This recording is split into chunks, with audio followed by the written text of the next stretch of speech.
tardes, bienvenidos al Festival Lea. Tenemos ya 15 ediciones y hoy estamos muy felices y muy honrados de contar con la presencia del escritor Sergio Ramírez y más aún con Pilar Tena, que también es escritora, pero también es la directora del Instituto Cervantes de Atenas.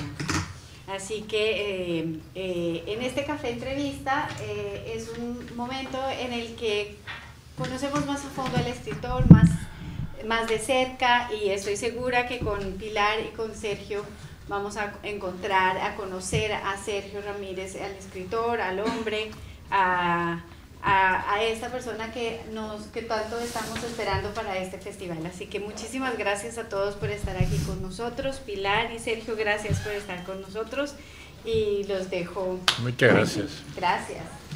Gracias, Adriana. Bueno, bienvenido, Sergio. Gracias, Pilar. Bienvenido, es un placer enorme tenerte Mil aquí. Sergio es un favorito del Instituto Cervantes como institución y, por supuesto, en cada uno de los centros de nuestra red en todo el mundo. Es un orgullo cuando podemos recibirle, cuando podemos acogerle con el cariño y la admiración que merece.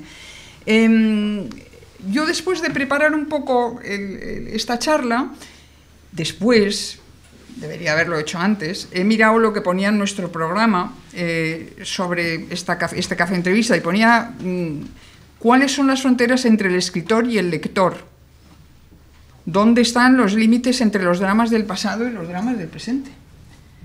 Yo confieso que yo eso no me lo he preparado, no sé muy bien tampoco lo que significa, pero bueno, sí, igual seguro que sin querer hablamos de estas cosas cuando hablemos de los temas que vamos a tocar hoy. Lo digo un poco en broma, sé más o menos lo que quiere decir, pero sí que también quiero decir que creo que no nos tenemos que quedar en un tema concreto tampoco. Voy a darles unas pequeñas pinceladas biográficas de la vida de Sergio Ramírez, de nuestro invitado de hoy, porque creo que para quienes no sean conscientes de su biografía, bueno, es especialmente importante, ¿no? Sergio nació en 1942, es novelista, cuentista, ensayista, periodista, político y abogado. Veo en una biografía tuya, precisamente de nuestra institución, que pone de origen nicaragüense.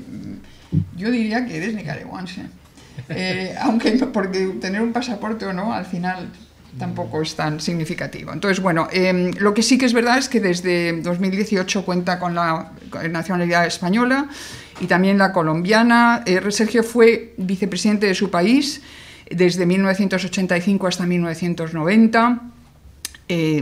Estudió en la Facultad de Derecho de la Universidad Nacional Autónoma de León y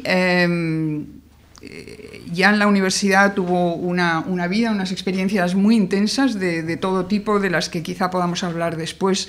En el 64 se gradúa como doctor en Derecho y recibe la medalla de honor al mejor estudiante de su promoción.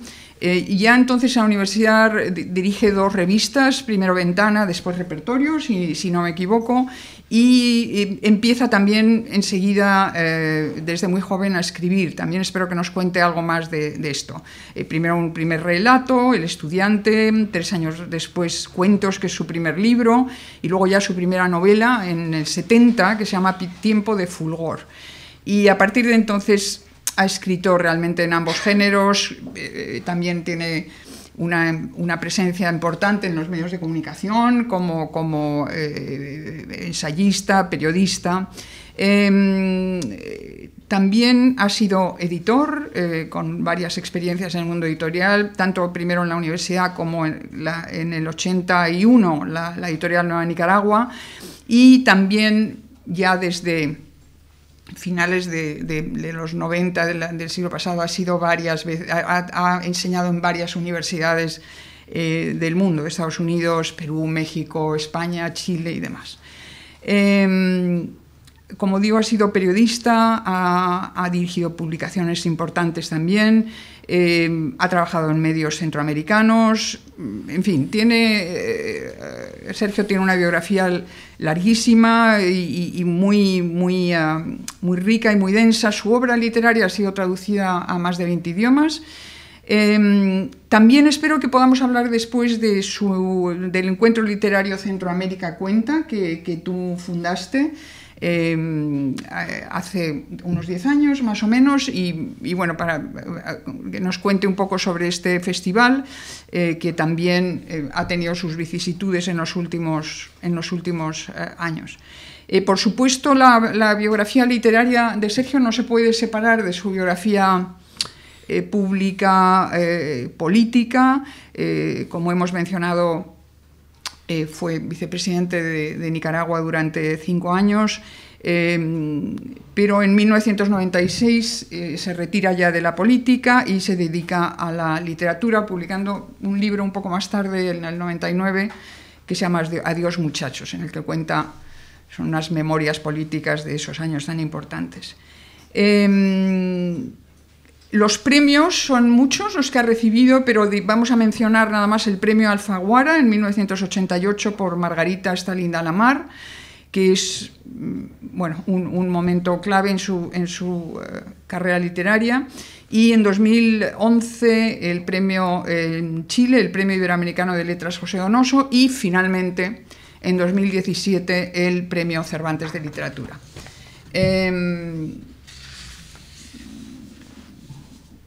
Esto es un poco unas pinceladas muy generales, pero para que los que no conocen su biografía se puedan situar. Estos cafés, Sergio, como ha explicado Adriana, los hemos concebido más que como la presentación de un libro concreto o de una actividad concreta. Eso tiene su lugar en el festival también, como sabes muy bien, y vas a tener las presentaciones oportunas de tu último libro. Esto es más, tratamos de dar más un perfil de la persona, del escritor, de la carrera literaria, es otro tipo de aproximación a las personas. Entonces, en ese sentido, la pregunta obvia es ¿cuáles son tus primeros recuerdos de tu instinto de ser escritor, ¿no? Ser escritor realmente, como tú mismo has dicho, casi no es una elección, ¿no? Es una vocación que está ahí. ¿Cuándo notas tú esa vocación, esa necesidad de escribir? ¿A qué edad más o menos? Bueno, muchísimas gracias, Pilar. Nada, por favor. Muchísimas gracias a todos por su presencia. Me siento muy contento de estar entre ustedes y tener la oportunidad de esta plática. Pues yo creo que la escritura es un llamado. En algún momento a uno lo derriba el rayo del caballo. Se encuentra con el milagro de la literatura, ¿no? Y me parece que en el caso de los narradores, como es el mío, quizá este descubrimiento tiene que ver con lo que podríamos llamar una necesidad. Sí, es lo que Isaac Bashevis Singer llamaba esta necesidad apremiante de contar. La necesidad de contarle a otro lo que uno piensa que es imprescindible, lo que uno piensa que si no lo cuenta el otro se lo está perdiendo. Y pensar también que la única persona que puede contar esa historia soy yo, que nadie más puede hacerlo. No diré que uno no puede pensar que nadie la ha contado, porque las historias son las mismas. Uno las cuenta nada más de distinta manera, con distinto lenguaje. Y esa me parece que es la clave de la escritura, la necesidad de contar. Creo que esta necesidad, cuando la escritura no existía, se daba alrededor de la famosa fogata, ¿no? Dos personas sentadas alrededor de una fogata y una contándole a otra una historia. y ambos pretendiendo que la historia es verdadera. Porque quien cuenta una mentira tiene que estar convencido de que está contando algo verdadero. Y quien escucha la mentira tiene que estar convencido de que le están contando una verdad. Si no, no pondría atención. Entonces, en este doble engaño consiste la comunicación de la ficción, de lo que es el relato, que primero es oral y después llega a ser escrito. Yo sentí esa necesidad muy joven. Publiqué mi primer relato cuando tenía 14 años. Y tomé una leyenda de mi pueblo, una leyenda de esas que se contaban oralmente, de una carreta de bueyes encantada que va conducida por muertos, que anda recogiendo los muertos. Eso se contaba en las historias orales. Yo lo puse por escrito y lo mandé a Managua. Yo nací en un pueblo pequeño, Mazatepe, y lo mandé a la capital a un periódico que publicaba, tenía un director que era literato, era poeta y publicaba relatos. Y un domingo yo me encontré abriendo el periódico con la sorpresa de que mi cuento estaba ahí. Ocupaba una página con una ilustración o un grabado, y mi nombre estaba muy destacado, y mi primera sensación fue de susto, como que yo había hecho algo indebido, como que había roto con algo, ¿no? Y mi primera sensación, mi primera reacción fue la de correr a esconderme, ¿no? Como quien ha cometido algo que no es que es delictivo, ¿no? Y esa sensación aumentó cuando mi abuela, que era una mujer muy expresiva, llegó a sus manos el periódico y llegó muy entusiasmada corriendo a mi casa para que yo le leyera en voz alta el cuento. Entonces eso me asustó todavía muchísimo más. Y me di cuenta que había salido de mi yo de escritor y entrado al mundo de los demás. Y esta es la experiencia, ¿no? Salir de uno mismo con lo que imagina y entrar a la imaginación de los demás. Sí, trasladar tus preguntas, ¿no? al público, sí, para que se las haga y se las... Y entrar en este milagro compartido de la escritura, que solo se da, que se da naturalmente a través de las palabras, porque no es lo mismo leer que ir al cine, porque uno en el cine, todos estamos aquí sentados, aquí está la pantalla, estamos viendo una imagen, todos estamos viendo la misma imagen, no tenemos que imaginarla.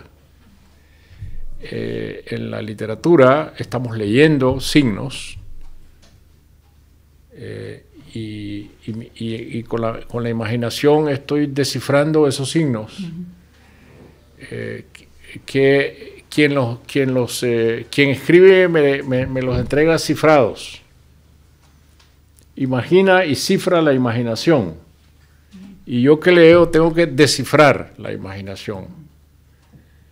Entonces el rostro que yo veo como lector no es el mismo que el escritor vio como escritor. Y el milagro todavía es más complejo, porque cada uno de nosotros va a ver un rostro diferente, de acuerdo con su propia imaginación. No hay dos rostros iguales en la literatura, y eso me parece que es el gran milagro de las palabras, que permitirle al lector imaginar también.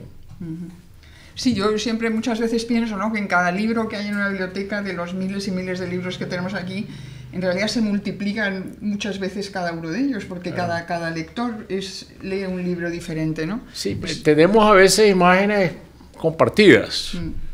Por ejemplo, yo creo que la imagen de Don Quijote y Sancho, pues es una imagen compartida, porque la hemos aprendido desde los grabados de Doré o de quienes han ilustrado el Quijote, entonces sabemos que el Quijote es flaco y Sancho es gordo. Eso lo ha creado la imaginación, porque Cervantes nunca describió a Sancho Panza como gordo, sino como flaco. Pero eso nadie lo nota, porque ahora la imagen es de Sancho un gordito, y eso está en la imaginación de todo el mundo. Pero si hemos leído Madame Bovary, ¿cuántas Madame Bovary hay en las mentes? Hay una Madame Bovary para cada quien, de la manera como imagina a esta mujer atormentada, ¿no?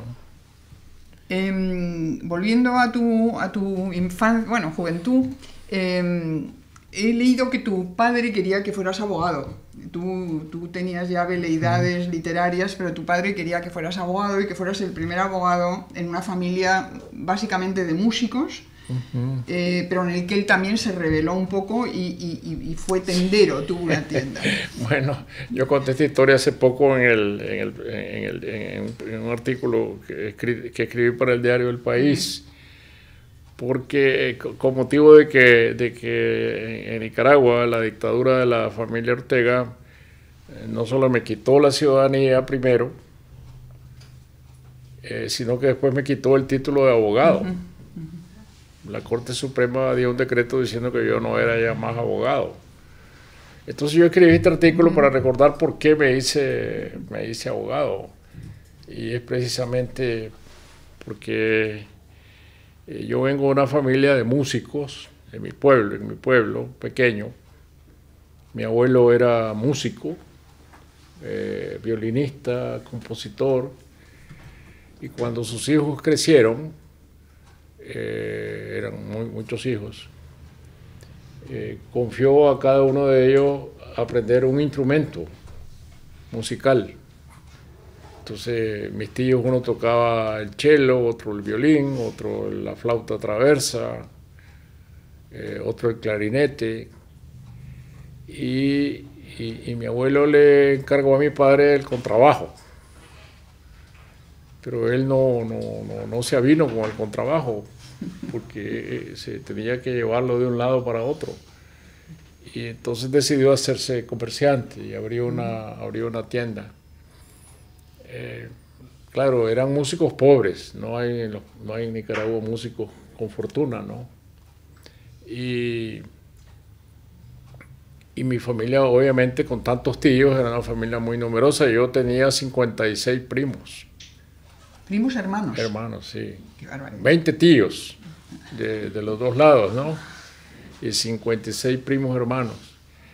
Entonces, mi padre siempre insistía, cuando nos sentábamos a la mesa al almuerzo, de que yo debía ser abogado. Porque él me decía, yo solo llegué hasta 4º grado de primaria. Y él veía que quien lo podía superar era yo, su hijo mayor. Y él insistía entonces que yo tenía que ser el primero de mis primos hermanos que tuviera un título profesional. Y bueno, yo crecí sin ninguna duda de que tenía que estudiar Derecho, y me fui a la universidad como la cosa más natural. Bueno, iba a ser abogado. Nunca pensé cuál era la consecuencia de ser abogado, que debía litigar en los juzgados, tener una notaría. Nunca me puse a pensar en eso porque no me interesaba. Pero antes de llegar a concluir los estudios, pues yo había publicado un libro de cuentos. Tenía 18 años y publiqué mi primer libro de cuentos y se lo llevé a mi padre con mucho temor de lo que me iba a decir, de que antes de tener mi título de abogado lo que tenía era un libro de cuentos. Bueno, y él lo que me dijo fue, bueno, ahora tienes que escribir una novela. Y me llamó la atención porque él lo que juzgaba era de que si yo había dado un primer paso tenía que dar el siguiente, por ese mismo camino. pensando que el cuento era un primer escalón y el escalón superior era la novela. No es así.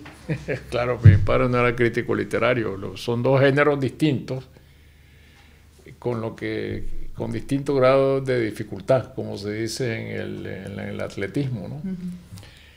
Pero bien, yo por eso contaba esa historia, porque es decir, cuando una dictadura te quiere quitar algo, al quitarme el título de abogado, está pretendiendo quitar parte de mi vida, que es esa relación con mi padre. Es decir, ¿por qué me hice abogado? Que yo es lo que les estoy contando. Yo creo que aquí. Tu padre se debió quedar contento cuando sacaste el premio extraordinario de la carrera, que es como lo llamaríamos en España probablemente, es las máximas notas, ¿no? Como abogado, cuando terminaste derecho. Sí, bueno, yo además cumplí con él, ¿no? Yo después de presentarme con el libro, terminé mi carrera, sí, claro. Yo me hice abogado para nada, porque yo nunca ejercí Eso te iba a preguntar, si alguna vez... No, yo inmediatamente que salí de la universidad, me casé con mi mujer, ya eso va a ser ya casi 60 años, con Tulita. Y después nos fuimos ese mismo día a vivir a Costa Rica, porque yo tenía un cargo académico en un organismo de universidades centroamericanas. Así que nunca, ni siquiera llegué a tener un protocolo de abogado, nunca pisé la... Ni sacaste el título para ejercer y estas cosas. No, nunca, no. Yo estoy segura de que la formación como abogado sí que te sirvió muchísimo en tu carrera política, probablemente muchísimo, para ser vicepresidente de un país. Tener una formación jurídica tiene que haber sido... Yo creo que lo primero, ¿no?, que uno aprende en el derecho es primero el sentido de la lógica, ¿no? Claro, claro. El estudio del derecho es como estudiar matemáticas. Sí, te enseña la lógica de las cosas. Todo el derecho que yo estudié está fundado en el derecho romano, que es lo más lógico que hay, lo más exacto, y luego en el derecho napoleónico del siglo XIX. Y además de la lógica es la precisión de las palabras, que es muy importante. La trascendencia de cada palabra, ¿no? Y la exacta precisión de las palabras, de que la verdadera escritura es aquella en que las palabras dicen lo que tienen que decir y nada más. Es decir, aprender que con las palabras lo más importante son los verbos y los sustantivos y no los adjetivos, que los adjetivos hay que saberlos usar con muchísimo cuidado. Y por eso es que Balzac recomendaba que cada mañana, él decía, cada mañana yo leo un artículo del Código Napoleónico, como un ejercicio de precisión del lenguaje, porque en un artículo del Código Civil no hay nada que sobre ni nada que falte, es decir, están ahí las palabras precisas. Ese es lo segundo, lógica, precisión. Y lo tercero que yo aprendí, que es muy importante, que es que en el derecho penal está hecho para un novelista, porque el derecho penal, y en la clase de derecho penal y la clase de procedimientos penales, lo que uno aprende son casos, y cada caso es una historia. Entonces yo el boletín judicial, igual que, perdón, yo estaba citando mal, dije Balzac, que es Stendhal, ¿no? El que decía del Código Civil Napoleónico. El mismo Stendhal, El Rojo y Negro, que es una novela formidable, está basada en un caso judicial, y Stendhal la escribió tras leer el caso que narra en la novela, leerlo en un boletín judicial. Y yo, sin haber leído Rojo y Negro, mi lectura favorita eran los boletines judiciales, porque en los boletines judiciales son los casos que llegan ante la Corte Suprema. Entonces, cuando los jueces de la Corte Suprema van a entrar a revisar un caso, se hace un relato de toda la historia desde el principio. Y es una novela, son verdaderas novelas, sí. Bueno, os fuisteis a Costa Rica, ¿te fuiste, tenía algún tipo de connotación de exilio aquello? ¿No te gustaba pues, lo que tenías en Nicaragua? ¿O fue un tema más profesional? Yo tenía el rector de la universidad, yo estudiaba en una universidad muy pequeña, una universidad de 1000 estudiantes, era una academia. En León. En León, sí, una verdadera academia. Casi uno se paseaba por los jardines con el rector aparecía a la vuelta de las aulas y uno podía hablar con él. Y el rector de la universidad era un humanista muy profundo y fue un verdadero maestro en todo sentido para mí. Cuando yo terminé de estudiar la carrera me dijo, no estás haciendo nada en Nicaragua, ahora tienes que irte. Y por eso él ayudó a conseguir este cargo en Costa Rica. Y bueno, yo me fui del país y ya no regresé nunca más. Es decir, regresaba de visita, cada vez más difícil por la represión. Y pasé 14 años fuera, viviendo en Costa Rica, salvo 2 años, entre el año 73 y el 75, que vivimos en Berlín Occidental con una beca de escritor. Pero el resto nos quedamos en Costa Rica hasta el triunfo de la Revolución en 1979. ¿Y en esos años te dedicas exclusivamente a escribir? A escribir y a trabajar. Bueno, y los 2 años que estuve en Alemania, porque me ofrecieron una beca del programa de artistas residentes en Berlín, que es una beca solo para escribir. Y eso para mí era la revelación, ¿no? Alguien que te pague solo porque vas a escribir. Entonces yo en Berlín podía levantarme temprano a la mañana y sentarme a escribir hasta la hora del almuerzo y luego en las tardes pues hacer cosas distintas, ¿no? Pero y esa disciplina, cuando yo pude, volví a retomarla y es lo que yo hago ahora en Madrid, ¿no? Escribir por la mañana, todas las mañanas, sí. Entonces, la llamada digamos, de la política activa, del apoyo a la revolución, esa viene cuando estás viviendo en Alemania, viene más tarde, decides... Bueno, para mí el compromiso público comienza muy temprano también. Yo llegué a la universidad cuando tenía 17 años. El año 1959, yo estoy hablando aquí de fechas que muchos no habían nacido, ¿no? En 1959 es un año muy agitado, porque es el año del triunfo de la Revolución Cubana, la caída de Batista. Claro. Cuba está muy cerca, Somoza es como Batista, quien gobierna en Nicaragua son los hijos de Somoza. Y entonces la idea es de que si Batista cayó, porque no va a caer Somoza. Y hay una gran agitación. Cuando yo llego a León, en León es el centro de la irradiación de la agitación contra la dictadura, manifestaciones callejeras, hay grupos guerrilleros que entran desde las fronteras, se cierra la universidad, se vuelve a abrir. Y de repente en la calle el ejército de Somoza dispara contra una manifestación de estudiantes en la que yo estoy participando y matan a 4 estudiantes, dos de ellos compañeros míos de banca recién llegados a la universidad. Nos sentábamos en primera fila y bueno, la experiencia de mi vida, una de las grandes experiencias de mi vida es esa, encontrarme con la muerte a los 17 años. De que matan a dos compañeros tuyos y el mundo cambia totalmente. Pasas de la inocencia a la brutalidad, de una sola vez, sin transición. Te das cuenta de en qué país estás viviendo realmente. Y mi compromiso nace allí, en ese momento. Después viene... no es que yo me haya vuelto un militante guerrillero, no, mi conciencia es la que nace allí.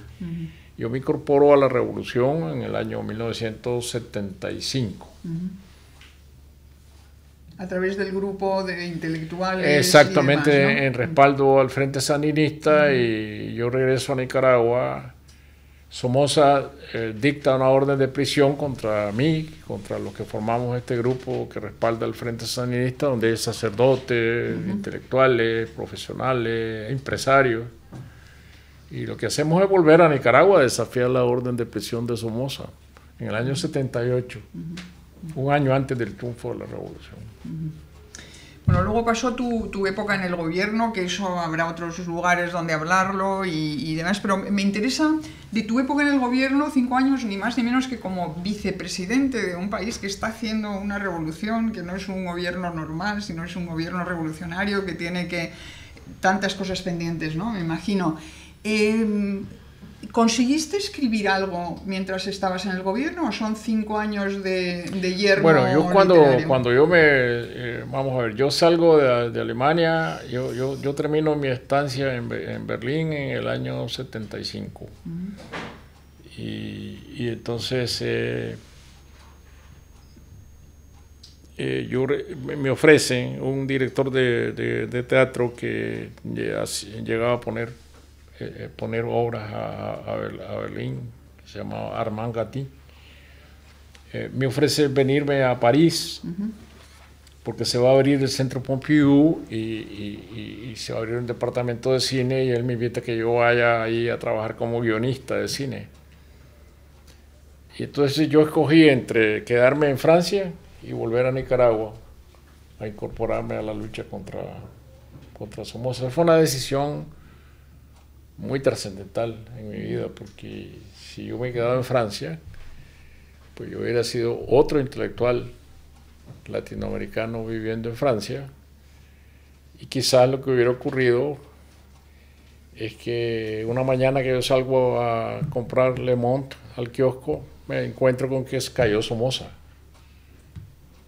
Esa es la gran escogencia, las grandes escogencias que uno hace en su vida, y yo no, yo al contrario me fui a meterme en la caída de la dictadura. Y fueron años muy intensos, sumamente intensos. Yo abandoné la literatura al grado de que la última novela que yo escribí en Berlín comenzó a andar por sus propios pasos, porque yo nunca volví a hacerle ningún caso a esa novela. Yo pasé 10 años sin escribir una línea. 10 años, sí, hasta que en el año 85, que precisamente cuando yo fui electo vicepresidente, me hice esta reflexión profunda de que si seguía sin escribir, dejaba de ser escritor. 10 años es mucho tiempo para no escribir. Es como un pianista, ¿no? Que deja de hacer ejercicio con los dedos, se acaba, ¿no? Como pianista, se le ensarran los dedos, ¿no? Y entonces me puse a escribir, a ejercitar mis dedos con un pequeño libro que escribí en homenaje a Julio Cortázar, que éramos muy amigos, y él llegaba a Nicaragua por temporada, con la revolución, y escribí este libro que se llama Estás en Nicaragua, que es la relación de Cortázar con Nicaragua. Y luego enseguida me puse a escribir una novela muy ambiciosa, la más ambiciosa que he escrito quizás, porque por el momento en que la escribí, ¿no? Yo la escribí en las horas de la madrugada, porque en el día no podía, que se llama Castigo Divino. Castigo Divino. Yo creo que vamos a ir un poco, voy a ir saltando un poco temas porque no hay muchísimo tiempo y se nos termina, vamos, todavía tenemos un buen rato. Pero yo quería preguntarte un poco por lo que habíamos empezado antes, ¿no? Es decir, ¿hasta qué punto se le puede quitar a uno la nacionalidad, ¿no? Es un poco meternos ya en este momento que estáis viviendo ahora. Ser escritor y denunciar se ha convertido en un oficio complicado y muy peligroso. Tú lo has hecho y bueno, las consecuencias han sido absolutamente drásticas, ¿no? ¿hasta qué punto también pensaba yo, hoy charlando contigo también, no hay momentos en que te parece que ha sido un sacrificio excesivo el que has hecho? ¿No te cansas un poco de este papel que te ha tocado hacer, ¿no? Y que ha tenido para tu vida privada, para tu familia, para tu vida, ¿no? Unas consecuencias tan graves? ¿Te sientes... ¿Volverías a hacer lo mismo? Pero es que yo tendría que hacerme esta pregunta no solo con respecto a este momento, sino con respecto al resto de mi vida, ¿no? Es decir, yo digo, ¿volvería a estudiar Derecho? Pues sí, volvería a hacer lo mismo si tuviera un padre como el que tuve, ¿no?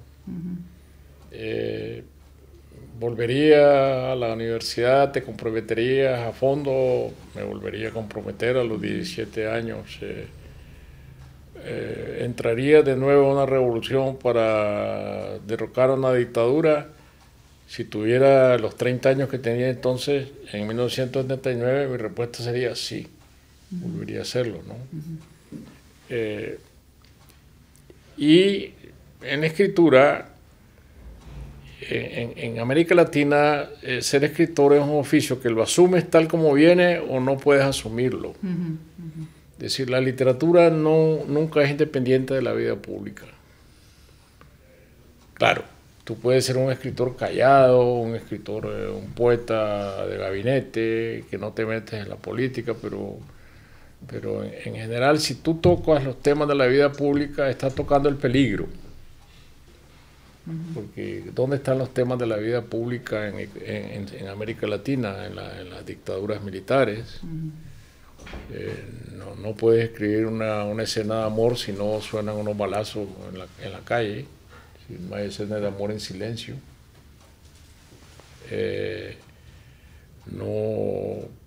No puedes escribir una novela policíaca si no hablas de un juez corrupto o de un fiscal que lo maneja como títere con los hilos del poder político. Si no puedes escaparte de la realidad, a menos que fueras marciano, ¿no? Eso no se puede. Entonces, por lo tanto, ya de por sí la literatura, escribir relatos es un oficio muy riesgoso. Y si te metes en el riesgo de escribir, tienes que hacerlo verdaderamente a fondo. Porque si tú te metes en la escritura y comienzas a graduar lo que vas a decir por temor a no ofender al poder público o por no correr riesgos, entonces vas mediatizando la escritura. Claro. La autocensura es lo peor que puede haber para un escritor, porque le quita los dientes, le quita las uñas a la escritura. Entonces, lo único que te puedes inventar es el truco que yo he inventado, decir, bueno, voy a escribir este libro y nunca lo voy a publicar. Y entonces así puede llegar hasta el final. Ya. Y al final decir, bueno, ya que lo escribí, pues no queda más que publicarlo, ¿no?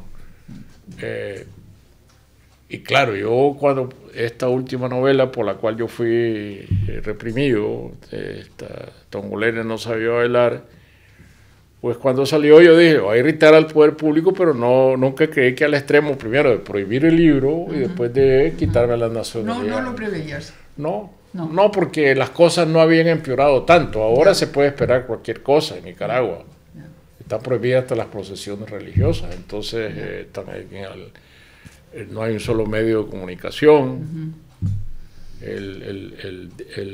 Nicaragua es un país de 6 millones de habitantes, 1 millón se ha ido al exilio. Entonces yo no podía prever eso en el 98, en el 2018, claro. Solo lo que ha ocurrido en el 2018 hacia acá, es decir, la situación ha empeorado, se ha radicalizado mucho. Tongolele no llegó a distribuirse en Nicaragua. No, porque cuando se publicó en septiembre del 2020. En México. En México, y desde México, se publicó en agosto en México y en septiembre en Madrid, en España. Y cuando desde México el libro entró a Nicaragua, fue retenido en las aduanas.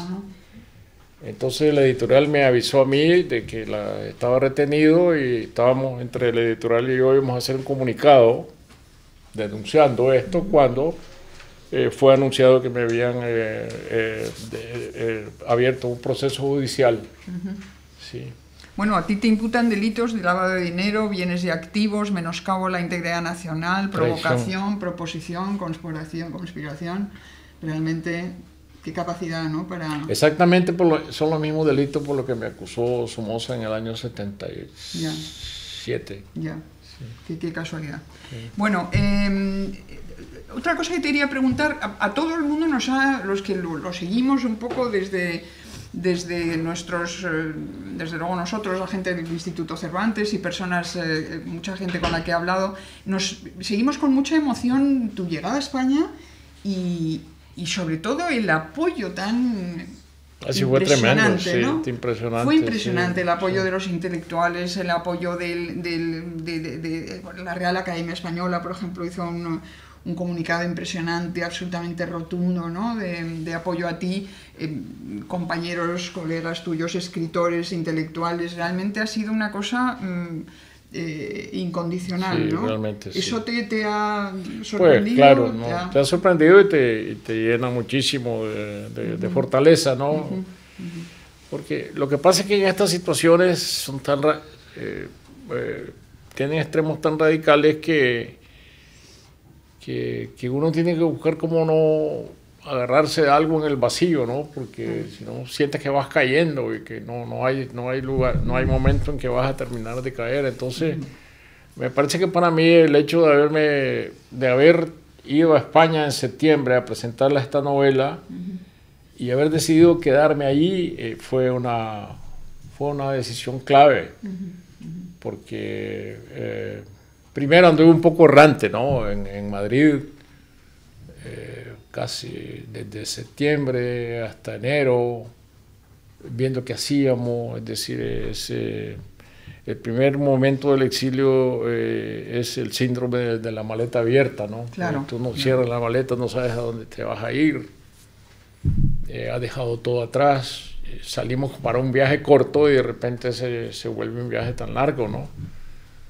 Entonces todo eso hay que irlo acomodando en la mente, en la vida, hasta que al final decidimos, bueno, ya nos quedamos en Madrid, vamos a rentar un piso, que es lo que hicimos en enero, y entonces dejar cada día abierto, ¿no? ¿Qué es lo que va a pasar al día siguiente? No.